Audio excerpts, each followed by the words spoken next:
Bangladesh India মানে head to head খেলা। So ওই জায়গায় আমাদের প্ল্যান ছিল যে কখনো মানে ওদেরকে ছাড় দেওয়া যাবে না। ইনশাল্লাহ আমার তো টার্গেট আছে যে ন্যাশনাল টিমে খেলবো। আমার কাছে মনে হয় যে বোল্ড করে সহজ, কথা বলার একটু কঠিন হয়ে যায়। তো আলহামদুলিল্লাহ আশাসেরা man of the final, man of the tournament হয়ে আলহামদুলিল্লাহ আমার অনুভূতি অনেক ভালো। আমি খুব এক্সাইটেড। সো আসলে ভারতকে হারানো একটা বেশি অনুভূতিকে ভালো লাগার কাজ। সো আমরা জায়গা থেকে ভালো কাজ করতে পারছি আলহামদুলিল্লাহ।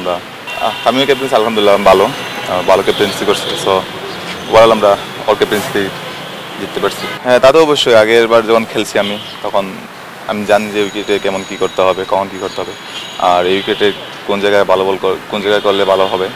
সো একটু বাড়তি এক্সপিরিয়েন্স ছিল, এটাই আমাকে অনেক হেল্প করছে। আর এখনও কিছু হয় নাই, ইনশাল্লাহ হবে ইনশাল্লাহ। আমরা শুনেছি যে আপনারা আসলে ছাদ খোলা বাসের একটা ডিমান্ড করেছিলেন যে আপনারা আসছেন, মানে এই ব্যাপারে বিসিবি কোনো কিছু জানিয়েছেন?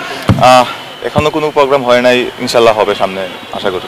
আসলে আপনি যখন বিদেশে যাই খেলবেন, সো ওই জায়গায় যদি আপনাকে একটু সাপোর্ট করে, সো আমার অনুভূতি অনেক বেশি থাকবে।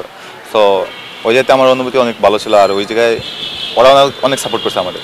আসলে আপনি দেখেন যখন আমরা ইন্ডিয়ার সাথে খেলি, তখন আসলে একটা head to head Bangladesh India মানে হেড টু হেড খেলা।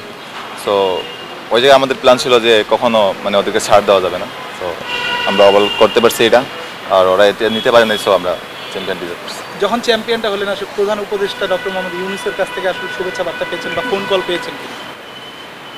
হয়তো পেয়েছে, আমি অ্যাকচুয়ালি জানি না, তো শুনি নাই। পাইছে হয়তো।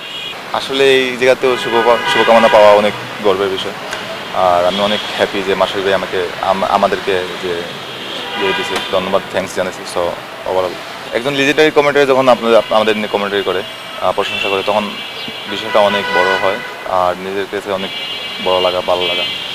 তো ওভারঅল সব মিলে আমাদের ভালো লাগতেছে যে আমরা আসলে চ্যাম্পিয়ন হইতে পারছি, সবাই আমাদের নিয়ে কথাবার্তা করতেছে। তো ইনশাল্লাহ আমার তো টার্গেট আছে যে ন্যাশনাল টিমে খেলবো। ইনশাল্লাহ আমি আমার প্ল্যান অনুযায়ী আগাইতেছি। তো আপনারা আমাদের জন্য দোয়া করবেন। আর এই জায়গায় আমাদের গেম ডেভেলপমেন্ট আমাদেরকে অনেক সাপোর্ট করতেছে। যে গেম ডেভেলপমেন্ট আপনারা জানেন 14, 16, 18 এগুলো নিয়ে অনেক কাজ করে। সো আমাদের একটা ভালো একটা গ্রুপ আছে। সো গেম ডেভেলপমেন্ট আমাদের অনেক প্রোগ্রাম বা অনেক করতেছে। আগামী তো ওই জায়গাতে উঠে আসবে অনেকে, আমার মতো আমি অনেকের মতো হব ইনশাল্লাহ। দোয়া করবেন আমাদের জন্য। আসলে এটা আসলে বলার মানে কীভাবে যে বলবো, শুরু হয় কেন। আচ্ছা, উইকেট তোলা সহজ, মানে বোল্ড করা সহজ নাকি কথা বলা সহজ? আমার কাছে মনে হয় যে বোল্ড করে সহজ, কথা বলার একটু কঠিন হয়ে যায়। আচ্ছা ইমান, আপনি বলছিলেন জাতীয় দলে খেলার ইচ্ছা আছে আপনার। আজ আমরা দেখলাম জাতীয় দলে একজন পেসার মুস্তাফিজুর রহমান ভিতরে আসছিল। আপনাদের সাথে আসলে কথা হয়েছে কিনা তার? আসলে আমি খেয়াল করি না এই বিষয়ে, আমি দেখি না, আসলে আমার সাথে কথা হয় না।